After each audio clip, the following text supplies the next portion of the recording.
Okay, good morning students.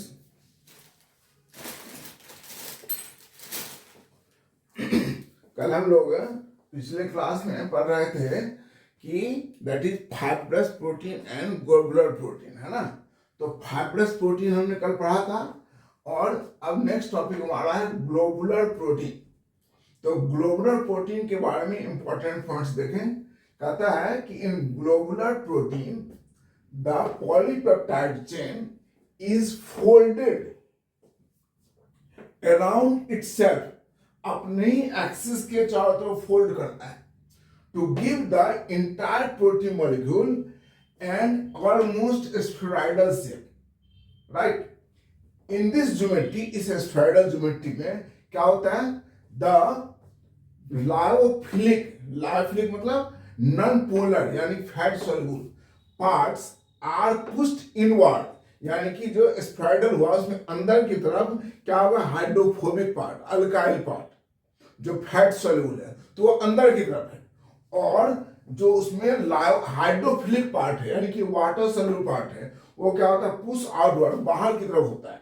जैसे हमारा शरीर है, इस शरीर में कुछ पार्ट बाहर है कुछ अंदर है। जैसे स्किन है, ये वाटर सोल्यूबल है? नहीं है, नहीं है ना। ओके, तो ये हमारा आउटवर्ड हुआ, और ये इस स्किन के अंदर जो पार्ट होगा क्या होगा? वह फैट सोल्यूबल है।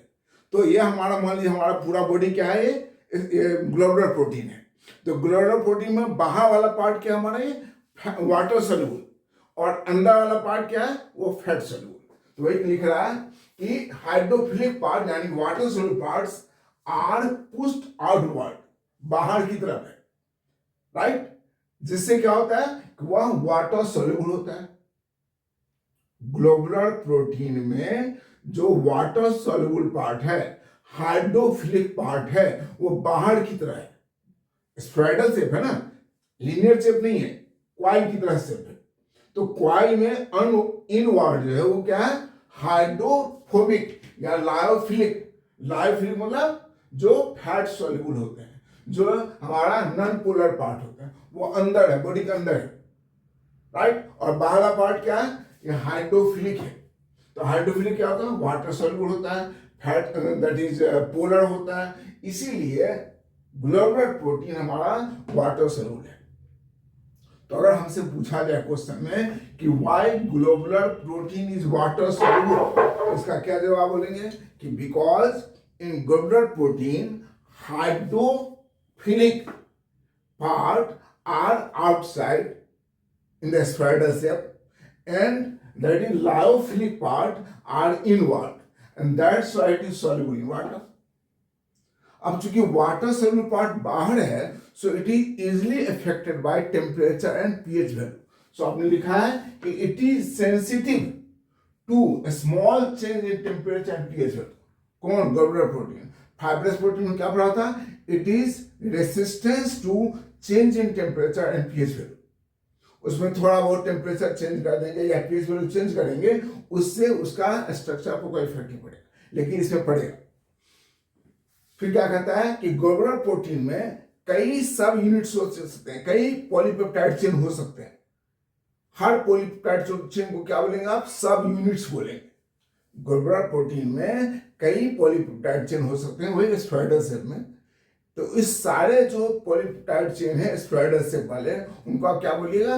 That is subunits. It may consist of a single polypeptide chain और several polypeptide chain which called subunits और प्रोटोमर्स। तो ग्लोबुलर प्रोटीन में जो बहुत सारे पॉलीपेप्टाइड चेन होते हैं, जिनको क्या बोल सकते हैं हम लोग? प्रोटोमर्स। यानी कि एक नया वर्ड हो गया, व्हाट इज प्रोटोमर्स। कंपटीशन वाले बच्चों के लिए व्हाट इज प्रोटोमर्स याद रहेगा। ओके, ये प्रोटोमर्स क्या होते हैं? द सेवरल सब units in globular protein is called protomers. These subunits are held together by secondary force, right? तो सबयूनिट्स के बीच में कौन सा फोर्स होता है? Secondary forces. कौन से force? Hydrogen bonding, van der Waals force attraction, ठीक है, ये दोनों चीज होता है उनमें सबयूनिट्स में। कहता है which give it three dimensional spheroidal shape। इन दो फोर्सेस के कारण उनका क्या होता है? स्प्रेडर शेप होता है। क्लियर? नेक्स्ट पॉइंट, एग्जाम्पल क्या क्या हो गए? तो हमारे तो बॉडी में एंजाइम पाए जाते हैं बहुत सारे। वो इंसुलिन हमारा ग्लोबुलर प्रोटीन है, थायरोग्लोबिन जो थायराइड से निकलता है, थायरोग्लोबिन वह भी हमारा ग्लोबुलर प्रोटीन है। एंटीबॉडीज जो बहुत सारे डिजीज से लड़ता है, कुछ अटैक होता है बैक्टीरिया दिस एंड दैट का ना, तो उससे लड़ने वाला जो केमिकल होता है एंटीबॉडीज, वो क्या है? ग्लोबुलर प्रोटीन है। हीमोग्लोबिन जो ऑक्सीजन कैरी करता है, नहीं बाहर से ऑक्सीजन लेकर के लंग्स में भेजता है, वह भी हमारा ग्लोबुलर प्रोटीन है। फाइब्रोजेन, फाइब्रोजेन ये भी हमारा फाइब्रस प्रोटीन है, सॉरी ग्लोबुलर प्रोटीन है। एल्बुमिन कहाँ पाया था? अंडे में, ये भी हमारा ग्लोबुलर प्रोटीन है। तो ये सारे एग्जाम्स हुए ग्लोबुलर प्रोटीन के। फिर कहता है forces which stabilize and give characteristic geometry to globular protein। Globular protein का जो स्ट्रक्चर होता है, राइट, या उसको जो स्टेबलाइज करता है, वो कौन कौन से फोर्स हैं? डाइसल्फाइड ब्रिजिंग या disulphide linkage, intramolecular hydrogen bonding, inter में intramolecular hydrogen bonding. Fibrous protein में कौन सा हाइड्रोजन बॉन्डिंग होता है? इंट्रा एंड इंटर, लेकिन इसमें क्या होता है? Intra, van der Waals force attraction and dipole attraction. So these are the points about the globular protein. Clear? आप 2 मिनट में इसको पढ़ लें और ये नोट कर ले, याद कर लें, वेरी इंपॉर्टेंट।